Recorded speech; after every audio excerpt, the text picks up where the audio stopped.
आगमनम् आगमनम्। ॐ नमो अरिहन्ताडम्।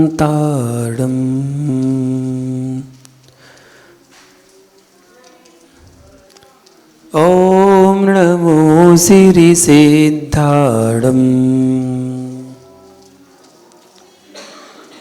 ॐ नमो आयिरियाडम्। ॐ नमो वज्रायाडम्। ॐ नमो लोये सौसाहुडम्। जय बोलो अनंतानंद सिद्ध परमेष्ठी भगवान ने की, मूल नायक श्री महावीर भगवान ने की, परम पूज्य गुरुदेव गणाचार्य श्री विराग सागर जी महामुनि राज की, चर्या सुमणि आचार्य श्री विशुद्ध सागर जी महामुनि राज की, अहिंसा में विश्व धर्म की।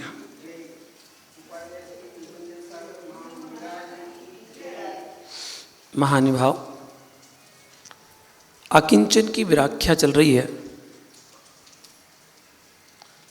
एक कहानी के माध्यम से बात प्रारंभ करते हैं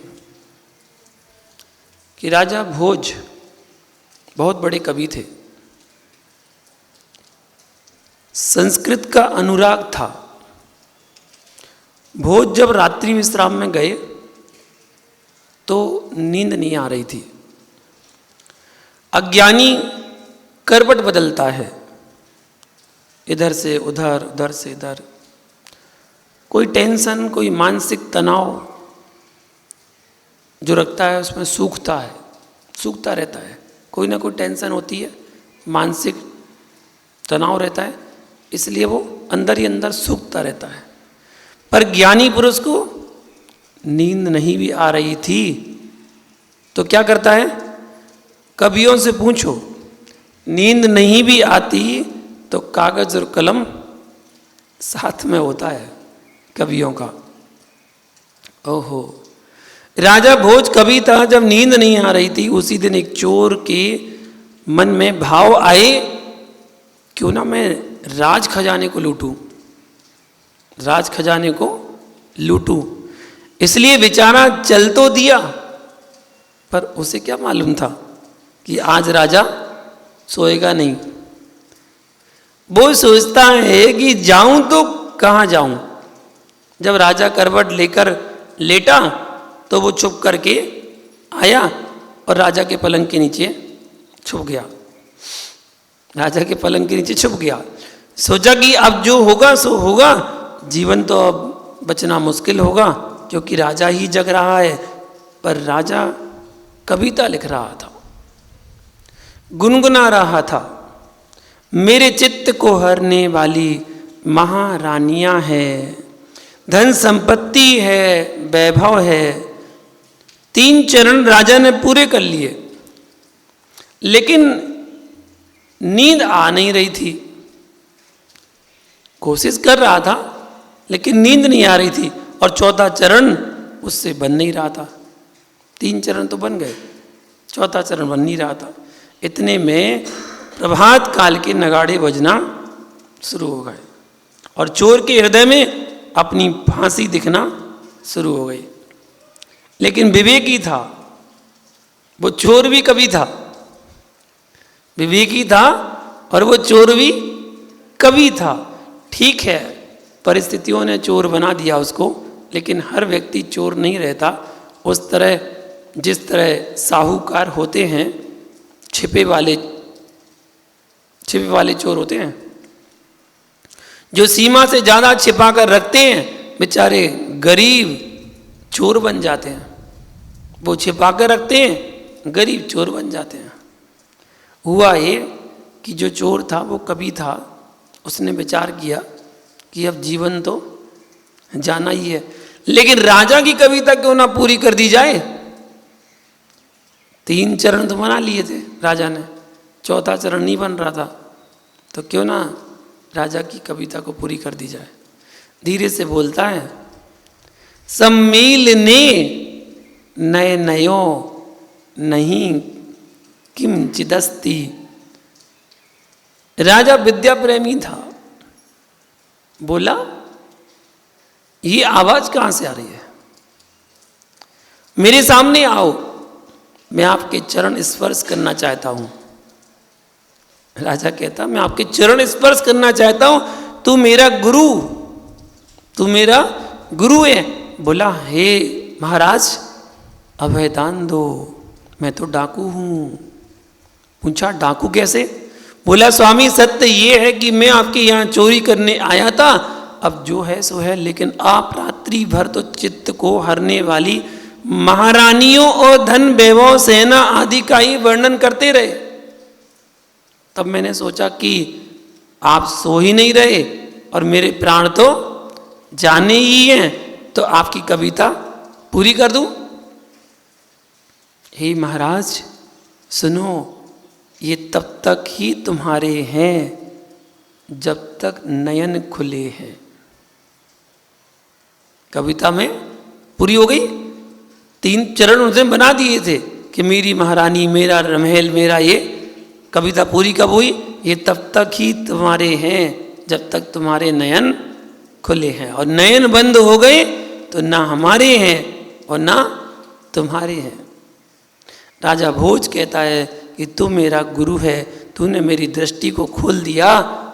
मैं तो इसी में उलझा था, पता ही नहीं था कि नयन बंद भये सो सब गए। नयन बंद भये सो सब गए। क्यों भैया, आप सब कब तक रखोगे अपने पास? नयन बंद हुए तो सब यहीं रह जाएगा। बड़े से बड़े धुरंधर जिन्होंने सोचा था कि मैं पूरे भारत देश का राज करूंगा, भारत देश का पूरा धन अपने यहाँ लेके जाऊंगा, ऐसा कौन? सिकंदर। सिकंदर ने सपना देखा था, मैं भारत में एक सिक्का भी नहीं छोड़ूंगा, सब पूरा खजाना लेके जाऊंगा। खूब धन दौलत इकट्ठी की थी, फौज इकट्ठी की। उसके बाद स्वास्थ्य खराब हो गया, बीमार था। डॉक्टर वैद्य जी ने जवाब दे दिया, अब कोई नहीं बचा सकता। तो उसकी पत्नी ने पूछा कि अब तो आप जाने वाले हैं, देश को, समाज को कुछ संदेश देना चाहते हैं? बोले हाँ जरूर। बोले क्या? बोले जब मरने के बाद मेरा जनाजा निकाला जाए तो मेरे दोनों हाथ जनाजे से बाहर कर दिए जाए। तो पत्नी ने बोला, इससे क्या होगा? इससे क्या होगा? तो बोले, मैं समाज को, देश को और जन को, सबको ये सूचना, ये संदेश देना चाहता हूँ कि याद रख सिकंदर के वो हौसले तो आली थे, याद रख सिकंदर के वो हौसले तो आली थे, और जब गया दुनिया से तो दोनों हाथ खाली थे। कुछ भी लेके साथ में नहीं जा रहा हूँ। हौसले तो मेरे ये थे कि मैं ये करूँगा, मैं वो करूँगा, लेकिन जब मरण को प्राप्त हुआ तो कुछ भी साथ लेके नहीं जा रहा। रात्रि में लोग क्या क्या सोचकर सोते हैं, और एक भूकंप का झटका लगता है तो सुबह क्या होता है। इसलिए पर द्रव्य के पीछे आत्मधर्म को मत भूल जाना। निर्द्वंद भाव ही आकिंचन धर्म है, और निर्द्वंद स्वभाव ही निर्ग्रंथ भाव है। किंचित भी द्वंद है तो निर्ग्रंथ भाव नहीं है। बस प्रभु से प्रार्थना करना, हे नाथ निर्द्वंद हो जाऊं। जहां निर्द्वंद है, जहां एक है वहां निर्द्वंद है, और जहां दो हुए वहीं द्वंद है। दो का होना, द्वंद का होना। निर्द्वंद स्वरूप हो हम, परमानंद स्वरूप चाहते हो तो निर्द्वंद होना पड़ेगा। जब तक निर्द्वंद नहीं होगी तब तक परमानंद आ नहीं सकता। जिन्होंने शरीर को भी परिग्रह समझा हो, धन्ना ते भयवंता गात्र मात्र परिग्रह। गात मतलब शरीर। मुनिराज शरीर को भी परिग्रह समझते हैं। जिनके शरीर में चमड़ी खींची जा रही है, जीते जीते तब भी कहते हैं कि ये मेरी है ही नहीं, ये मेरी है ही नहीं, मैं मना किसे करूं। धन्य है वे कार्तिकेय स्वामी जिनके सगे बहनोई ने वसूले से शरीर को छिलवा दिया हो, तब भी वे कह रहे हैं आत्मानंद स्वरूपो हम, परमानंद स्वरूपो हम। अहो, वे परमानंद में लीन हुए और ज्ञानी समय सार में लीन हो गए। अहमिको खलु शुद्धो धंस राण मयो सदा रूपी रवि अत्थि मज्ज किंचवि अन्नम परमाणु मिंतम्पी। समय सार में कहा कि मैं एक हूँ, निश्चय से शुद्ध हूँ, परमाणु मात्र भी मेरा नहीं है, मैं तो ज्ञान दर्शन स्वभावी हूँ। बस मनुष्यों, आप अपने निज ज्ञान दर्शन संपत्ति पर लक्ष्यपात करो। पुद्गल के टुकड़ों के पीछे पुद्गल को मत भरमाओ।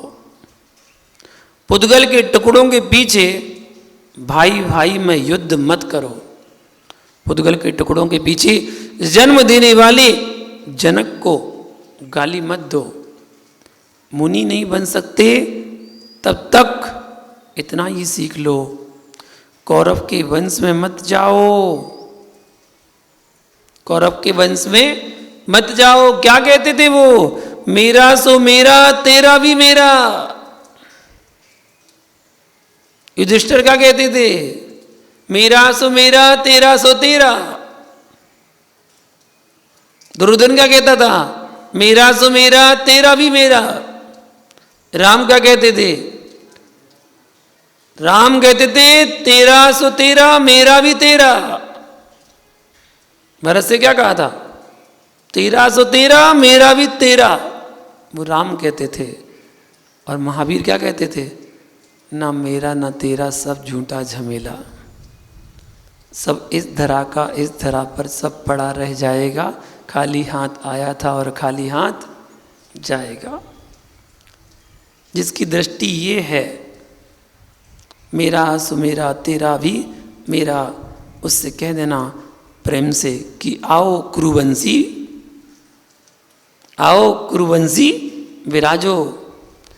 और क्या कह सकते हैं? मेरा सो मेरा तेरा सो भी मेरा, ऐसा कहने वाले दुर्योधन विराजो।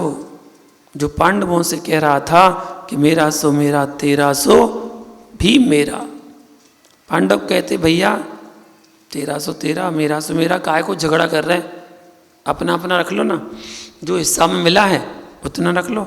आप अपना राज संभालो और हम अपना संभालते हैं। पर धन्य हो श्री राम को कि भरत ना मेरा ना तेरा, झूठा झमेला। अब तो जाना है आपको, अभी भी जाना है। जब कुछ है ही नहीं, छोड़ तो कल ही चुके थे त्याग धर्म में। अब कहाँ जाओगे? सब कुछ तो बाहर त्याग करवा दिया त्याग धर्म में, और आकिंचन में अंदर से खाली करवा दिया कि अंदर से खाली हो जाओ। फिर भी आया है श्रावक तो जाएगा, जाना है बोले। घर जाओगे, भीतर जाओगे क्या? भीतर जाओगे या? भीतर जाओ, ऊपर का उतार दो, फिर भीतर जाओ। ये भावना ही आपने भाली तो विश्वास रखना इसी समय तुमको बंद होगा। किसी न किसी पर्याय में जरूर भीतर जाना। सभी को आशीष है कि ऊपर ऊपर नहीं रहना, अब तो भीतर ही रहना। और हम सबको तर ही जाना। हम सबको जो भीतर जाएगा वही तो तर पाएगा। भीतर जाना है तभी तो तर पाओगे। जाओगे कि नहीं? जब जाने लगे तो कहने मत आना मुनिराज अभी जरा सीजन चल रहा है, बाद में देखते हैं ना। चिंतन करना चाहिए, शास्त्र पढ़ो, साधु के वचन सुनो, जिनवाणी सुनो, उसके बाद जुगाली करना चाहिए। जैसे गाय जुगाली करती है, रुंथन करती है, वैसे ही आप जुगाली करना। रुंथना और रुतना और फिर पचाना। धर्म भी धर्म नहीं है, निज स्वभाव ही आत्मधर्म है।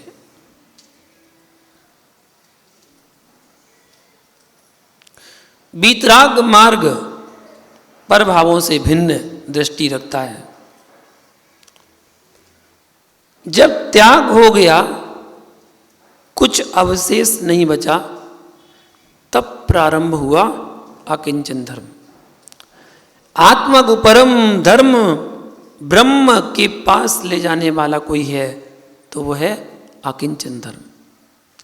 इस लोक में आत्मा को सर्वाधिक विचलित करने वाला कोई है तो परिग्रह। नाना ग्रहों की उपासनाएं चल रही हैं परिग्रह के पीछे। परिग्रह जोड़ना है ना, उसके पीछे नाना ग्रह की आराधना चल रही है। परस्पर के संबंध का विच्छेद हो रहा है परिग्रह के पीछे।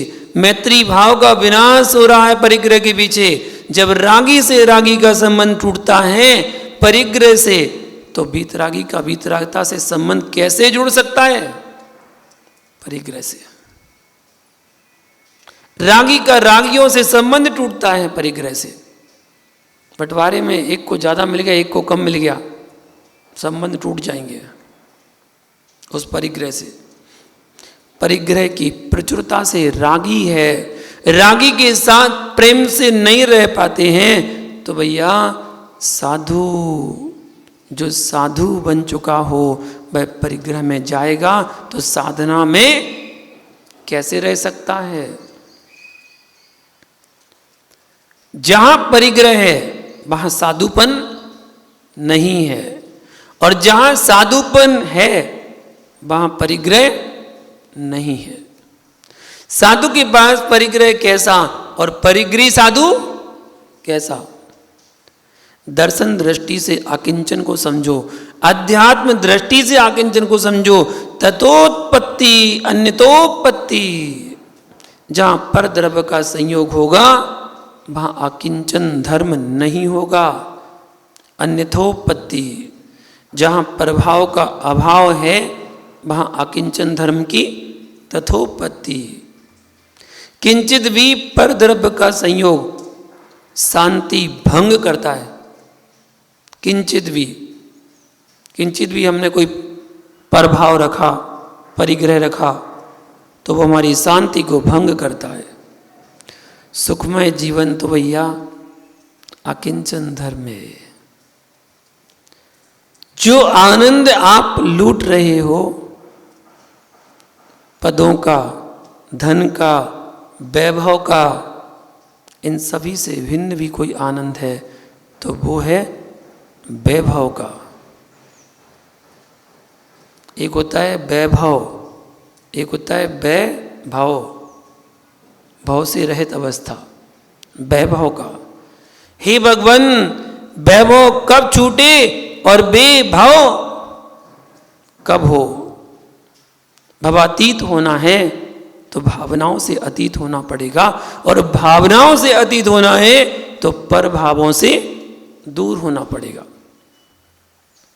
भाव यानी पदार्थ, भाव यानी पदार्थ। कोई भी वस्तु लगा लेना, घर हो, कुटुंब हो, परिवार हो, गाड़ी हो, रुपया हो, बंगला हो, कुछ भी, ये सब भाव हैं, ये सब पदार्थ हैं।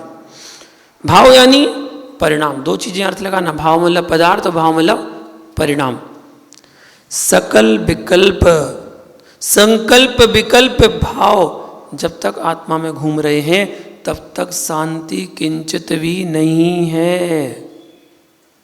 साता के उदय में इंद्रिय सुख तो मिल सकते हैं, साता के उदय में अंतराय कर्म के क्षयोपशम से, लाभांतराय कर्म के क्षयोपशम से पर वस्तु की प्राप्ति तो हो सकती है, लेकिन लाभांतराय कर्म के क्षयोपशम से अकिंचन धर्म तो नहीं मिलेगा।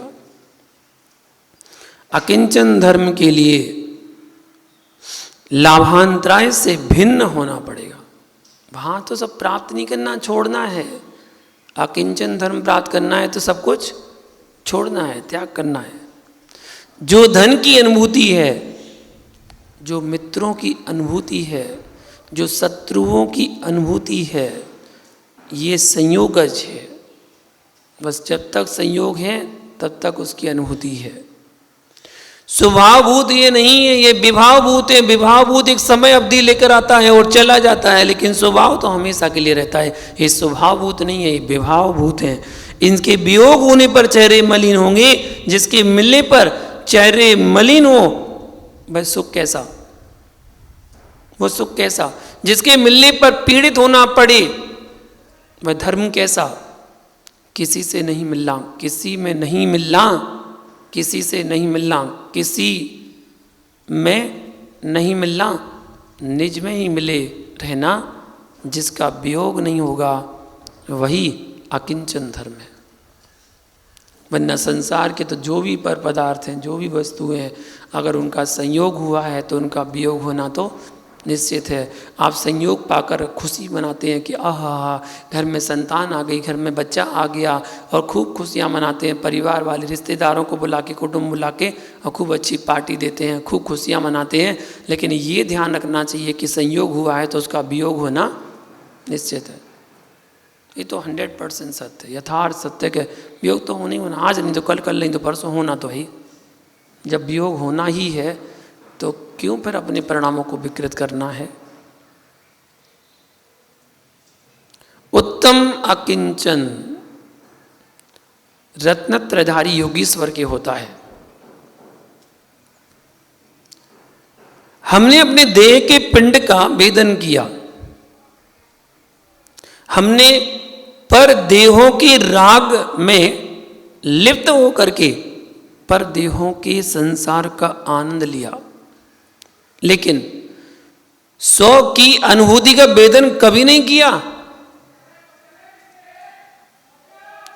जो अकिंचन है, लोगों ने अकिंचन को तुच्छ समझ लिया, मजाक मान लिया। अरे पागल तू अकिंचन कहाँ हो गया। अकिंचन शब्द को लोग हीनता में ले जाते हैं। साहित्यकार भी अकिंचन को हीनता में डालते हैं कि तू क्या जाने, तू तो अकिंचन है, तेरा अस्तित्व क्या है। मेरे से पर का अस्तित्व हट जाए, यह है अकिंचन। मेरे से पर का अस्तित्व हट जाए, बस ये है अकिंचन। अच्छे कपड़े पहन लेना अकिंचन नहीं है। चांदी के बर्तनों में भीख मांगना अकिंचन नहीं है। भिखारी अकिंचन नहीं होता। दिवालिया हो गया, ये कोई अकिंचन नहीं है, अकिंचन धर्म है। ये अकिंचन कैसे? अकिंचन के पहले उत्तम सत्य, शौच, संयम, तप, त्याग, यहाँ तक पहुँचना चाहिए। भिखारी के पास किंचित नहीं है, असीम आकांक्षाएं हैं। भिखारी के पास कुछ भी नहीं है, फिर भी असीम आकांक्षाएं हैं। जिस गली द्वारे भवन से निकलता है, वहाँ दृष्टि जाती है तो क्या सोचता है? वो सोचता है कम से कम यही मेरे पास होता, घर यही मेरे पास होता। आशाओं से भरा अकिंचन नहीं होता, और अकिंचन से युक्त आशाओं से भरा नहीं होता। जो अकिंचन स्वभावी होता है वह आकांक्षाओं से भरा नहीं होता। स्वर्ण, मिट्टी, स्त्री, पुरुष, नपुंसक में भेद दिखाई दे रहा है, मतलब अभी अकिंचन नहीं है। इन सब में भेद नजर आ रहा है, अभी अकिंचन नहीं है। किंचन बैठा है, जो अकिंचन धर्म है वह रहस्य परमात्म स्वरूपी योगी गम्य है, भोगी गम्य नहीं है। कम से कम जीवन में अंतिम श्वास निकलने से पहले पर्याय से तेरा पर्यायी भिन्न हो, इसके पहले तक एक श्वास काल प्रमाण अकिंचन की अनुभूति ले लीजिए तो विश्वास रखना अनंत काल तक सिद्ध बन के बैठ जाओगे।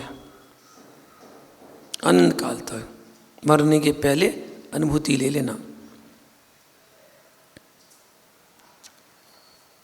ध्यान देना, कानों में नारियों के शब्दों की फुलझड़ियां या शत्रुओं के लिए क्लेश के धमाके, परिग्रह व वासना की ज्वालाएं और कामनाओं के बाजे बज रहे हैं। जरा एक क्षण को इनसे हटकर चला जा तो बड़ी शांति है, बड़ी शांति है। इसलिए पुनः कहता हूं, इस देह से धुआं निकले उसके पहले विदेही से कह देना कि एक बार अकिंचन की अनुभूति ले लो। शिखर जी में बहुत से लोग वंदना करने जाते हैं और स्वर्ण भद्र कूट, ललित कूट की तो वंदना कर लेना, लेकिन उससे पहले वे चरण जिनसे वंदनीय हुए हैं, जिनसे चरण वंदनीय हुए हैं, उनकी वंदना भी कर लेना। तीर्थंकर पारसनाथ चंद्रप्रभु भगवान को भी अकिंचन ने ही वंदनीय बनाया है। श्रावकों, जिस सुख में तुम बैठे हो वो सुख कैसा है? पराश्रित, पराश्रित है, स्वाश्रित व एकांत नहीं है, अनेकों के बीच का है। अरे भैया, जितना द्रव्य तेरे पास है उसका दान करने के पश्चात भी तुझे वो शांति नहीं मिलेगी जो तीर्थंकर महावीर को मुनि बनकर मिली थी, वो शांति आपको नहीं मिलने वाली है। जब इस परम अकिंचन की चर्चा में इतना आनंद है तो उसकी चर्या में कितना आनंद होगा। वे दरिद्र नहीं जो परिग्रह शून्य है, वो दरिद्र नहीं जो परिग्रह शून्य है, दरिद्री तो वे हैं जो अकिंचन शून्य है। मात्र वस्त्रों को उतारना अकिंचन नहीं है। इन वस्त्रों के साथ वासनाओं को तथा संकल्प व विकल्प के चिथड़ों को, उनको भी उतारना पड़ेगा। इकालिया नाग कैचली उतारने मात्र से तू निर्णय नहीं हो जाता, तू निर्विष नहीं हो जाता कैचली को फेंक देने से। हे विषधर, जहर की थैली तो तेरे कंठ में है। हे श्रमण, संग की कैचली के समान वस्त्र निकालने से तू अकिंचित नहीं हो जाता है।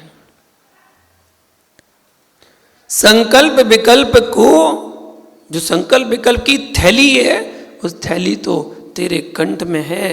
ये निर्ग्रंथ मुद्रा जो मुनिराज की है, ये तो देहाश्रित है। यदि इसे धर्म मान लिया तो भी अकिंचन चला गया, और आत्माश्रित है तो अमिश्र है, अमिश्र धारा कहलाती है। असंयोग, एकीभूत, भिन्नत्व धारा है। भारत की मिट्टी में जन्म लेने के बाद भी संप्रदायों व पंथों की अग्नि में झुलस गया, वह अकिंचन की अनुभूति नहीं कर पाया।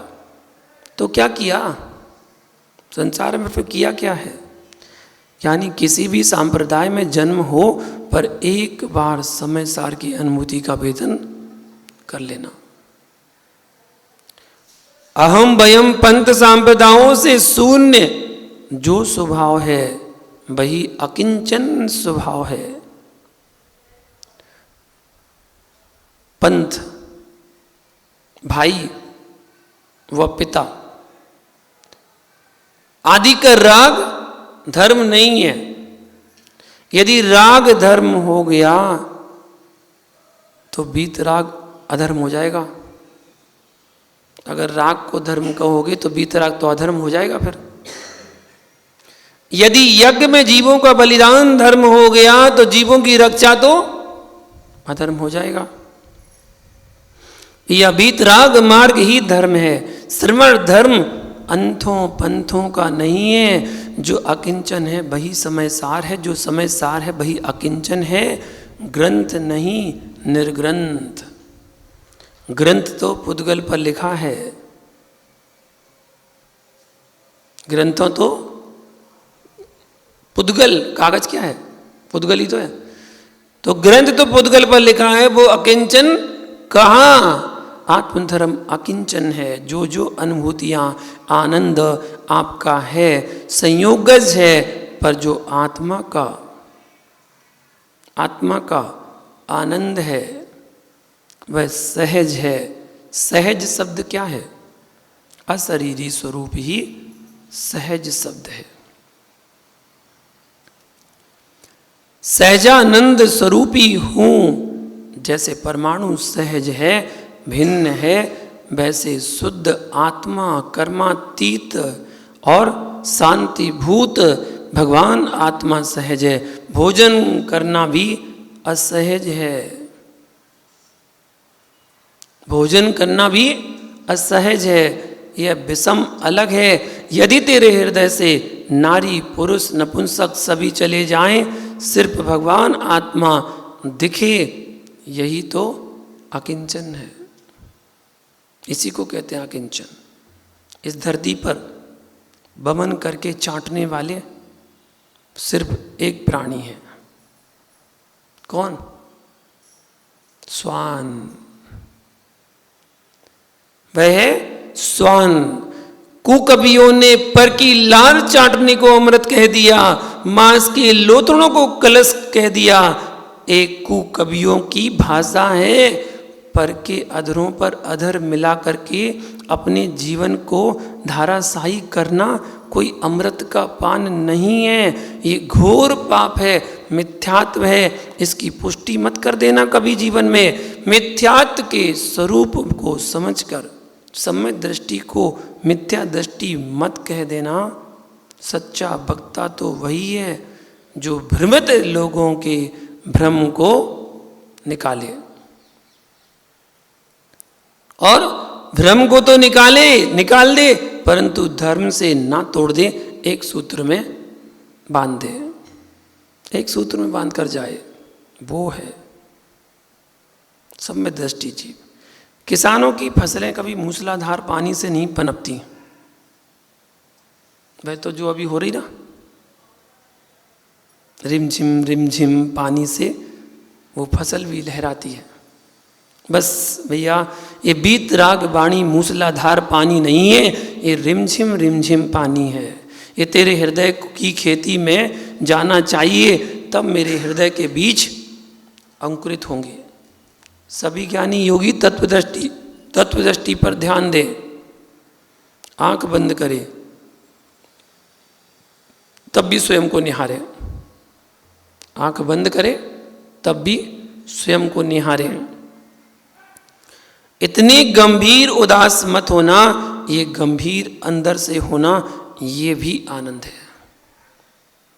ये जो कोलाहल है, इसे बाहर के खिलौने या झुनझुने शांत नहीं कर पाते हैं। भगवती माँ जिनवाणी अपनी गोद में बैठा लेती है, तब सब जग शांत हो जाता है। जो माँ की गोद में आनंद आता है, वह सिंहासन पर नहीं आता है। माँ की गोद में निर्विकार आनंद आता है। माँ जिनवाणी क्या कह रही है कि भैया, बमन चाटने वालों में एक ही प्राणी को रहने देना। इस प्रकार का जो बहिरंग परिग्रह है, उसे किसी ज्ञानी ने छोड़ दिया हो और पिछी कमंडल धारण करके चल दिया हो, वो भैया पुनः किसी सोने चांदी को झांके तो भैया क्या है वो? स्वान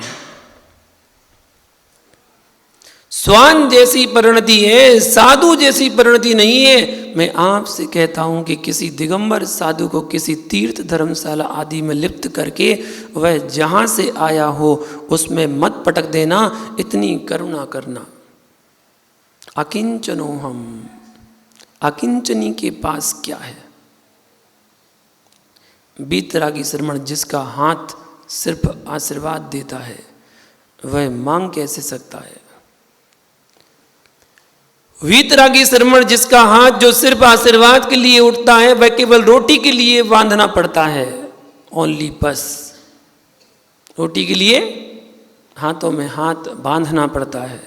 हे भगवान, वह दिन कब आए जब अंजलि लगाना बंद हो जाए, इसी के लिए तो जाते हैं।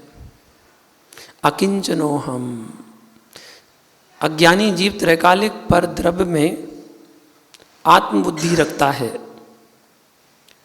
जो आत्म तत्व से शून्य है ऐसा जीव, सचित्त अचित्त मिश्र 3 प्रकार का परिग्रह होता है। इन 3 प्रकार के परिग्रह पर जिसकी दृष्टि जा रही हो वह आत्मज्ञान शून्य है। स्त्री पुत्र आदि सचित परिग्रह है, धन मकान आदि ये अचित परिग्रह है, और वस्त्र आभूषण से युक्त अपनी पत्नी मिश्र परिग्रह है।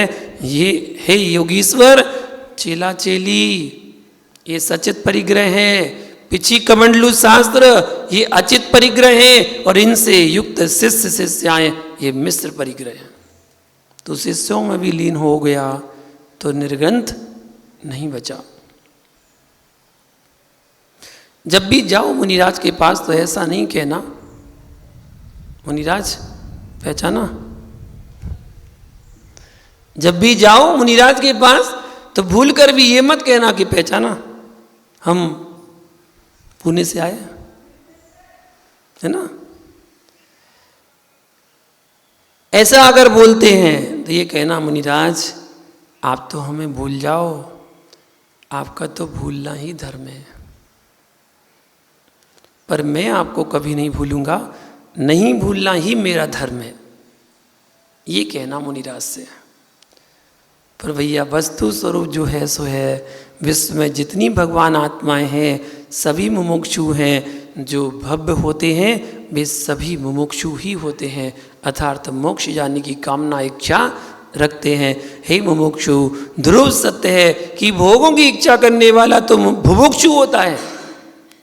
भुभुक्षु, भुभुक्षु भोगों की इच्छा करने वाला, और जो मोक्ष की इच्छा रखता है उसका नाम मुमुक्षु होता है। भैया मुमुक्षु तो होना चाहिए, पर अंडल मंडल वाला नहीं, पिछी कमंडल वाला होना चाहिए।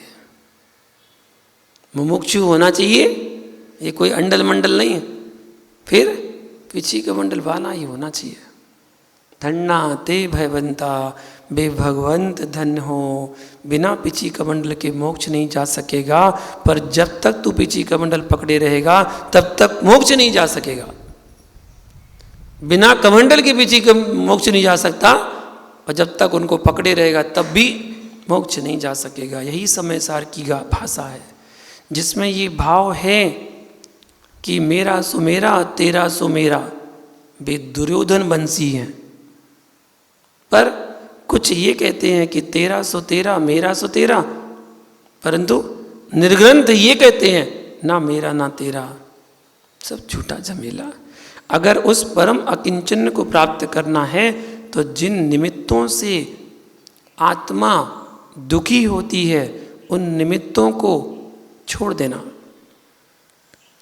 एक ज्ञान दर्शन में मेरी शाश्वत आत्मा ध्रुव है, शेष बहिर्भाव, शेष बहिर्भाव है। संयोग तो दुख भूत है, एक असंयोग मेरी ध्रुव भगवान आत्मा ही अकिंचन स्वभावी है। जिस जिससे संयोग हुआ है उससे वियोग तो होना ही है। आज घर में जब बच्चा जन्म लेता है तो कितनी खुशियाँ मनाई जाती हैं। दादा बन गया, वो कहता मैं दादा बन गया, मैं दादी बन गई। कोई नाना कहता है, कोई नानी कहता है, कोई मामा कहता है, कोई चाचा कहता है, कोई मम्मी कहता है, कोई पापा कहता है, कोई कहता मेरा भैया आ गया, कोई कहता मेरी बहन आ गई। एक बच्चे ने जन्म लिया, इतने में सारे लोगों ने रिश्तेदारी बना ली अपनी कि ये मेरा, ये मेरा, ये मेरा। वो संयोग हुआ है तो खुशियाँ मना रहे हैं, लेकिन उस संयोग वाले दिन से, उस वियोग वाले दिन को भी देख लेना जब वो अपनी आयु पूरी करके यहाँ से जाएगा। जब वो यहाँ से जाएगा तो आंखों में आंसू देकर जाएगा सबको। अभी से राग करना प्रारंभ कर दिया, सोचो भविष्य में क्या करोगे, कितनी राग करोगे, वही राग तुम्हारे लिए दुख का कारण बनेगा। आंखों से आंसू टपकते मिलेंगे, इसलिए इतना राग मत करो। दुनिया में कोई भी वस्तु का संयोग हुआ है तो उसका वियोग होना तो निश्चित है ही, वो तो होगा ही होगा वियोग। ऐसा थोड़ी है कि जो आपके पास कोई चीज़ हमेशा रही जाए, ऐसा नहीं होता है। आचार्य भगवान कुंद कुंद स्वामी वस्तु स्वरूप की व्याख्या करते हुए समझा रहे हैं कि अंतस के अज्ञान के तम को जब विघटन होने लगता है तब ही स्वरूप का बोध होता है। जब तक स्वरूप का बोध नहीं होता तब तक हर आदमी की दृष्टि पर वस्तु के संग्रह की है। पर वस्तु के संग्रह में इतना निमग्न हो जाता है कि उसको यह भी भान नहीं है कि मेरे संग्रह से किसी के प्राणों का वियोग हो रहा है। पाप का बंध ज्ञात भाव से भी होता है और पाप का बंध अज्ञात भाव से भी होता है। ये मत सोचना कि किसी का घात नहीं कर रहा हूँ, पर घात नहीं करने पर भी आपके बहु प्रसाधन से, बहु संग्रह से हिंसा होती है, बहुत हिंसा होती है। आपने अनाज का संग्रह करके रख लिया, गोदाम में भर ली हैं, जोड़ ली हैं, और किसी को खाने को अनाज नहीं मिल रहा है, खाने को अनाज ही नहीं है, भूखा मर गया वो अनाज ना मिलने के कारण, और आपने अनाज की गोदाम भर रखी है, तो आपने अज्ञात भाव में हिंसा ही तो की है। ज्ञात भाव में नहीं किया, लेकिन अज्ञात भाव में तो किया है। यानी कोई जीव गरीबी की रेखा पर आ रहा है, उस हिंसा के कारण आप भी हैं। दिगंबर मुनि स्नान नहीं करते, शरीर का श्रृंगार नहीं करते, हेतु क्या है? हेतु क्या है जो स्नान नहीं करते? जब कोई व्यक्ति शरीर पर वस्त्र आभरण धारण किए हो तब चेहरे मात्र को देखकर अंतस में भी विकारों का जन्म हो जाता है। जो निर्वस्त्र होकर शरीर का श्रृंगार करके चलेंगे तो किसी के मन में विकारी भाव आ सकता है, अतः उन विकारों के निमित्त भी नहीं बनना चाहते, इसलिए दिगंबर मुनि स्नान और श्रृंगार नहीं करते। ये कारण है कि दिगंबर साधु स्नान ही नहीं करते। अस्नान मूल गुण का पालन करते हैं। दूसरों के मन में मेरे निमित्त से विकार भी उत्पन्न ना हो, इस दृष्टि से ये शरीर के श्रृंगार से शून्य होते हैं। शरीर की सुंदरता बालों से होती है। जिसके बाल अच्छे हों उसका चेहरा चमकता है, जिसका चेहरा चमकता है उसका पूरा शरीर अच्छा लगता है। तो मुनिराज उन बालों को उखाड़ के फेंक देते हैं। बोले ऐसे बालों का क्या काम, जिसको रखने से मेरे प्रति किसी को राग उत्पन्न हो, विकार उत्पन्न हो, ऐसे बालों से क्या औचित्य, इसलिए केस लॉन्च कर लेते हैं। इसी प्रकार से श्रावकों, आपके धन को देखकर, आपकी संपत्ति को देखकर यदि किसी जीव के मन में विकार आ रहे हैं तो उसमें आप सहकारी हो रहे हो। अकिंचन धर्म है, अकिंचन धर्म। यदि देश के नेता अकिंचन धर्म को धारण कर असाता से भीगे होते हैं, वे गरीब होते हैं, लेकिन जो धर्म से भरे होते हैं वे कभी भी गरीब नहीं होते हैं। मुनिराज कहने लगे कि आप यह उस भिखारी को दे देना। सेवकों ने जाकर ज्यों का त्यों बोल दिया। सिकंदर को क्या बना दिया? सिकंदर सोचता है कि कोई विशेष व्यक्ति ही होना चाहिए, कुछ भी हो जाकर देखता हूं कि यह कौन सा व्यक्ति है जो इतना गरीब होने के बाद भी मेरे हीरे मोती आभूषण वापस कर देते हैं। जैसे ही स्वयं पहुंचता है कहता है आप इन्हें स्वीकार कीजिए। मुनिराज उससे कहते हैं सिकंदर, इस बात का ध्यान रखना, जिसको प्राप्त करके तू अहम में डूब रहा है उसका एक कण भी तू साथ नहीं ले जा पाएगा। और गरीब मैं नहीं हूं, गरीब तो वह है जो यूनान से यहां तक भीख मांगते मांगते आ गया है। गरीब मैं नहीं हूं, मैं गरीब नहीं हूं। तेरे आभूषण वस्त्र कितने से हैं? मेरा तो सारी धरा और सारा अंबर है, इसलिए तो मैं दिगंबर हूँ, दिशाएं ही मेरा अंबर है। आपके कपड़े फट जाएंगे, पर जिन वस्त्रों को मैं धारण किए हूँ उन वस्त्रों को नाश होने वाला नहीं है। सिकंदर बोला, प्रार्थना करता हूं कि आप मेरे साथ चलो। यूनान लेके चल रहा। सिकंदर की मृत्यु का समय आया था। कल्याण मुनिराज ने कह दिया था, राजन मात्र 3 दिन अवशेष है, आप अपने देश पहुंच नहीं पाएंगे। उस समय सिकंदर अपने सैनिकों से बोलता है, नान्यथा मुनि भाषणम, यह मुनिराज कह रहे हैं इसलिए अन्यथा नहीं हो सकता। इसलिए इतना करना कि जब मेरी अंतिम श्वास निकल जाए तो कफन में मेरे हाथों को ढकना मत, बाहर निकाल देना। क्यों? यह विश्व में संदेश जाना चाहिए कि विश्व पर हुकूमत करने वाला सम्राट जब आया था तो मुट्ठी बांधी थी, लेकिन जब गया तो खाली हाथ होकर ही जा रहा है, कुछ भी लेकर नहीं जा रहा है। जो पाप किए हैं मात्र वह साथ लेकर जा रहा है, लेकिन जो धन अर्जित किया है वह किंचित भी लेकर नहीं जा रहा है।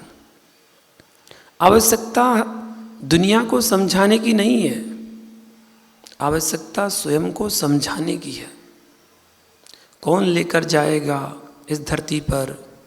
अनेक भवन खड़े होकर गगन का चुंबन किया करते थे, वे अग्नि तल में सो चुके हैं। बड़े बड़े महल जहाँ पर राजा महाराजा रहा करते थे, आज वहाँ पर श्वान घूमता है, आज वहाँ पर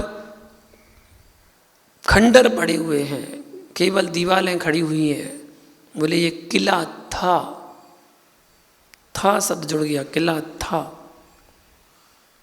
वे अग्नि तल से अग्नि तल में जाके सो चुके हैं। कितने भवन लोगों ने खड़े किए। तीर्थंकर का जिस भवन में जन्म हुआ था आदिनाथ भगवान का, कितने भवन थे, कितने खंड का था? 84 खंड का था। अपने पूरे यहाँ पर देख लेना, पूरे पूना में 84 खंड की बिल्डिंग नहीं होगी।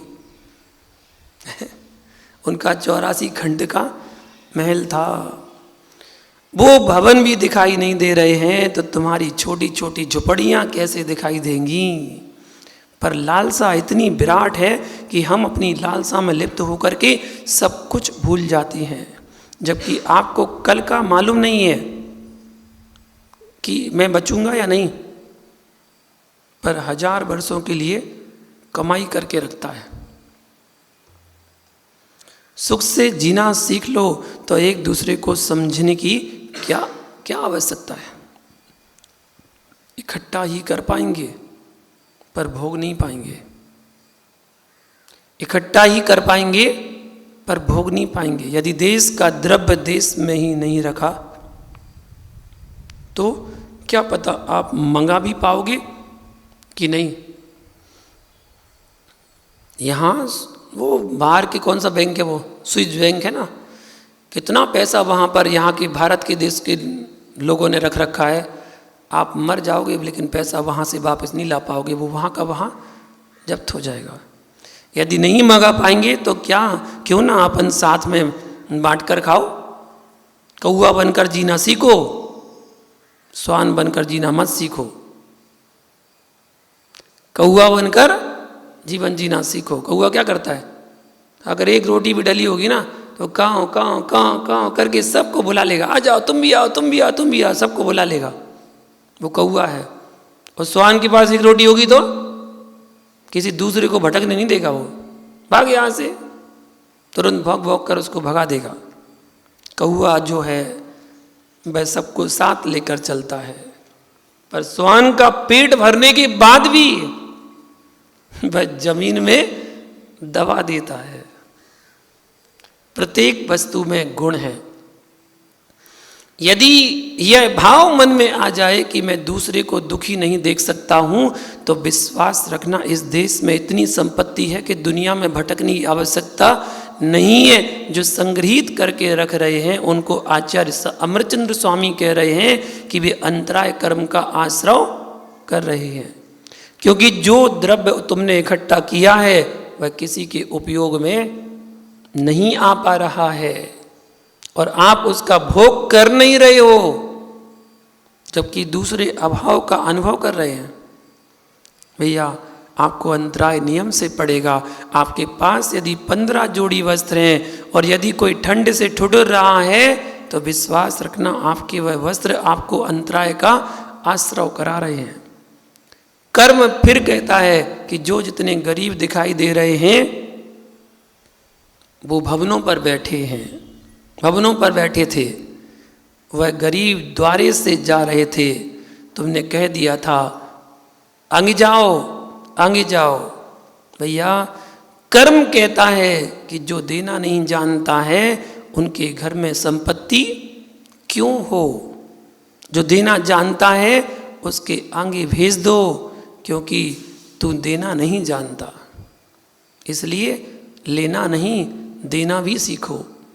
जब व्यक्ति लेता लेता जगता है, जोड़ता जोड़ता रखता है, खूब जोड़ जोड़ के घर भर लेता, पेटियां भर लेता है, देना नहीं सीखता है, उसका धन जोड़ जोड़ कर ही वहीं पर खत्म हो जाता है।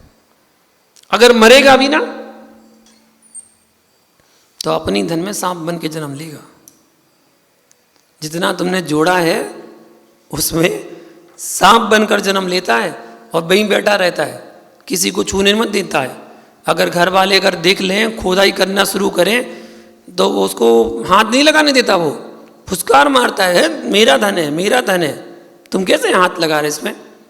तो किसी को हाथ नहीं लगाने देता और मार दोगे उसको तो फिर वो वहीं जन्म ले लेगा, कुंडली मार के बैठ जाता है। इसलिए जोड़ने की आवश्यकता नहीं है, मिल बांट के खाओ। परिवार में, समाज में, देश में आपके पुण्य के संयोग से खूब धन आपको प्राप्त हो रहा है, ये आपका पुण्य का संयोग है। लेकिन जिनको धन प्राप्त नहीं हो पा रहा है, उनकी आर्थिक स्थिति कमज़ोर है, उनको मदद करो, हेल्प करो उनकी, जिससे उनकी प्रार्थनाएं आपके लिए और सहकारी बनेगी। उनका भी काम चलेगा और आपका भी काम चलेगा और आपका भी अकिंचन धर्म आपके जीवन में आएगा। अकिंचन धर्म जीवन में अपनाओ और शेष व्याख्यापन कल जानेंगे। आज के लिए इतना ही। जय बोलो महावीर भगवान ने की।